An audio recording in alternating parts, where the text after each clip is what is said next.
కోడలామే పైన ఏం చేస్తుంది? కిందికే రాకపోయే ఇంకా పిలుద్దాం ఆగు, వచ్చి బట్టలు గిట్లా ఉతకదా ఏంది?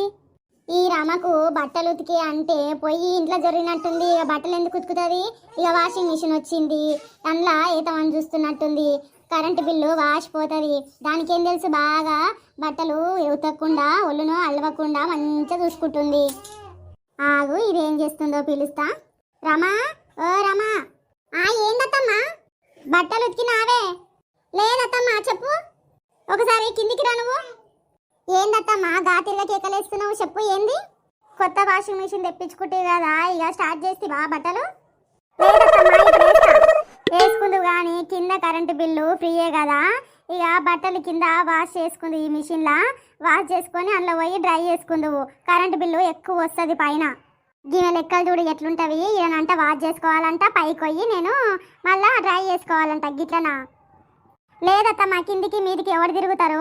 నేను కిందనే, కింద నువ్వు చేసుకుంటే చేసుకో కానీ నాకైతే వద్దు. నేను పైన కొన్నది ఎందుకు, వాడనికనే కదా, పైన చేస్తా. వస్తే వచ్చింది బిల్లు. మా అత్తకి కుళ్ళు చాలా నా మీద, దీనికి ఒళ్ళు ఎట్లా అలవాలా అని చూస్తుంది. ఇక నేను పైన వాషింగ్ మిషన్ తెచ్చుకున్నందుకు ఇక కుళ్ళు లేచింది. ఇక ఇక్కడ వాష్ చేసుకొని, ఇక్కడ బిల్లు ఫ్రీ ఉంది కదా, ఇక్కడ వాష్ చేసుకో, ఇక పైన పోయి డ్రై చేసుకో అని చెప్పబట్టే చూడు. ఎప్పుడు నాకు పని డబల్ పెడదామా అనే చూస్తుంది.